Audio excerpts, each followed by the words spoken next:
Hello everyone, my name is JakeWazatube, and I'm a fan of Roblox if you couldn't tell. Recently I've been playing Dinosaur K with some of my friends, and we've had a little fun trying to explain the story of what is Chicken Engineer's creation. Subtle connections are constantly made between his various games, so I've decided to do a small amount of research to help push this theory in the right direction. It most likely has some faults to it, but I believe that there is some evidence to support this. Take a bit of time to think, and maybe craft a theory for yourself. So I hope you guys enjoy, and let's dive right on in to what is the lore behind Chicken Engineer's various creations. Humanity was on the course for great technological advancement. Trash was being made into cars, leaves were being made into houses. Things impossible before were now commonplace. Soon, humanity would conquer the stars and rise above all that ever was. But during these explorative incursions, they discovered the other side. We'll call this event the First Reckoning. On this unknown date in human history, creatures known as kaiju started to attack major cities. At this point in time, there was little humanity could do. Notice how the blend of playable defenders and attack on kaiju are a range of advanced weapons to more archaic vehicles such as tanks, and even hot air balloons if you look hard enough. Energy weapons weren't as normal yet, hence why only a few of these defenders had. After varied success, the first wave of invaders is sorted by humanity. However, the first tie into another game makes itself relevant. The Kokaku Hidora, which appears in Dinosaur Simulator, is relevant to the story of this. It is a creature that was able to hide away from death and survive. This will prove useful in the coming days, but today, the battle becomes harder. More creatures came through, aiming to attack anywhere on the globe. This takes us into the Monster Madness universe. The first robots that developed to fight against these creatures were weak, and had trouble dealing with low-level creatures. But as the years went on, more advanced AI learned to adapt and battle the invaders. Creatures like Mayhem Behemoths were now harnessed and would later be used to create living creatures in the future. Eventually the battle came to a point where humanity had developed the ultimate counters to these dimensional demons. Known only as a Xenova, it was a dragon-like machine that had the latest technology available to it. It plowed through these aliens like they were paper. The Xenovas were powerful, sometimes too much. Some were able to gain their own intelligence and went rogue against these creatures. Xenovas were developed to combat this, and were made to act more like foot soldiers. They worked alongside these robots and helped humanity with everything they could muster up. The battles died down, and eventually the rifts between the two worlds slowly began to fade. During the end of these attacks, humanity was also beginning to start their most important experiments. Dinosaurs had become a somewhat common occurrence in most zoos or laboratories, with some wildlife preserves being made for them.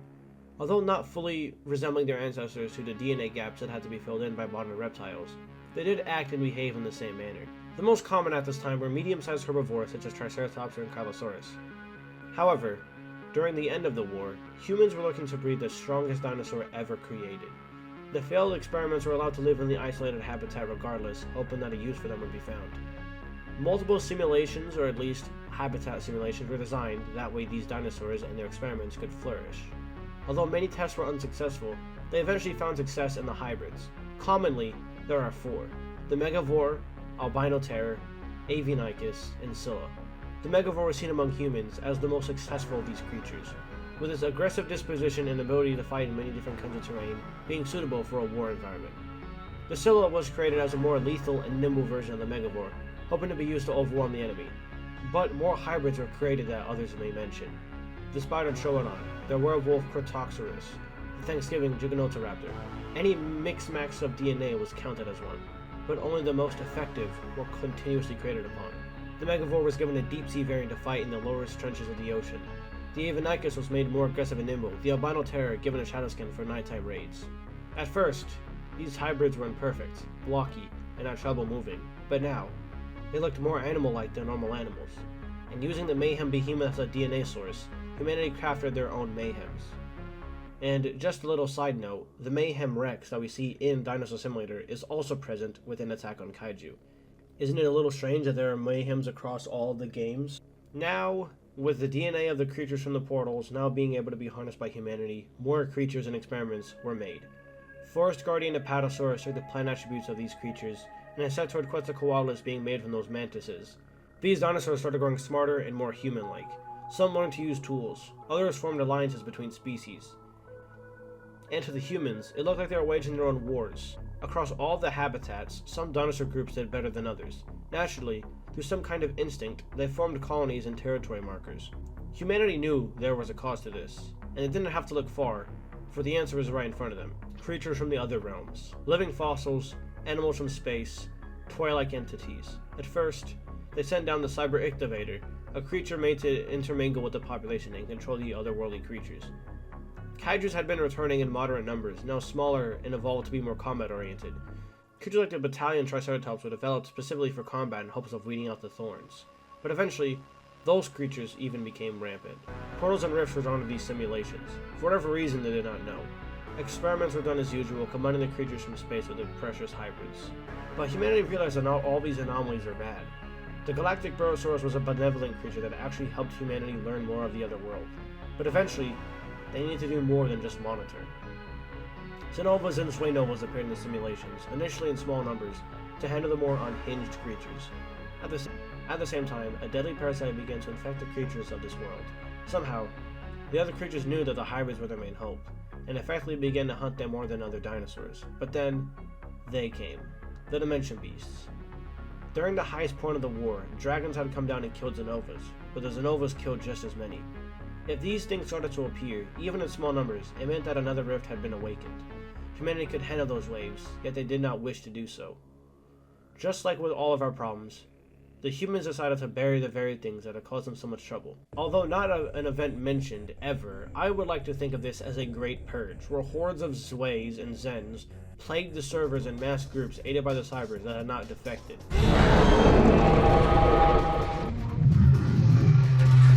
Specifically designed experiments were also used alongside the machines to feed the dinosaurs every day with their overwhelming forces. The most valuable creatures were captured, while those unworthy were killed. Despite the resistance from the hordes of clans working together, the power of these robots and the combat experiments overwhelmed them. They switched the biomes into eternal winter, causing droughts or surface freezing, natural disasters. All of the harshest simulations to weaken the dinosaurs as much as possible. Within a few months, the skirmish was over. Whether humanity was still involved is unknown, but all we know now is that the robots were now in charge of these experiments with the dinosaurs. They realized that these creatures were less of a threat in their less developed stages, which made them look almost blocky or stubby. These new dinosaurs were far inferior to their old counterparts. A single Rex from the old simulations could take out dozens from these new ones, which is exactly what the robots wanted. Mines were placed on the ground to keep the population down, and trackers were kept on the dinosaurs.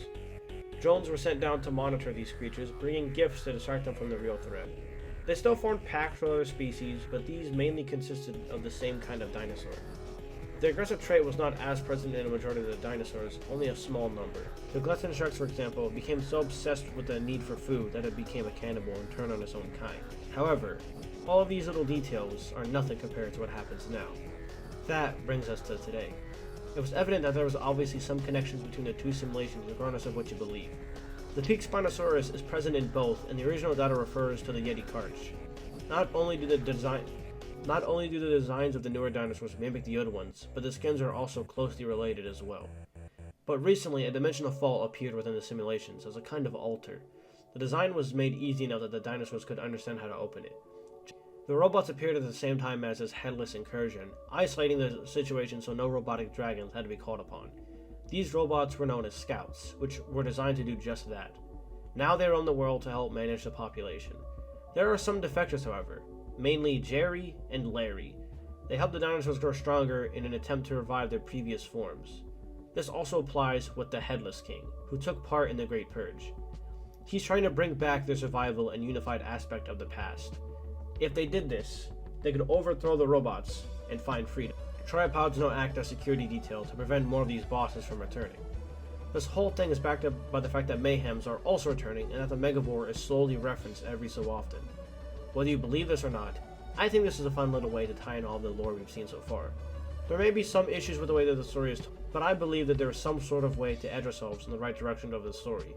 They wouldn't have made canon and non-canon events if they just wanted to make a blocky dino game. So while writing the script for this video, Dinosaur Simulator actually just released an update with tie-ins to Dinosaur Arcade. I can't really explain how this ties into the lore, but this could be seen as an attempt to see how well the inferior dinosaurs run up against their older counterparts, or as one simulation going to another during the Great Purge. There's also a small game known as Dragon Versus made by Chicken Engineer with more dragon-based creatures instead of dinosaurs. Lucy appears in that game and also in Dinosaur Simulator, so this could either take place in the past or in the other world I keep mentioning. But at the end of the day, this is a theory video, so hope you guys like it. try and think about stuff on your own and try to come up with your own little events to explain what has happened. Also, little side note. So apparently my headless video actually got recognized by the people that make the game. You know, Chicken Engineer, the mods, Unhatched games, which I thought was pretty cool. So maybe they'll see this one. I doubt it, but I mean, I don't know, a man can dream. So if you guys enjoyed it, like and subscribe, and I'll see you all next time. Take care, guys, and thanks for watching. See ya.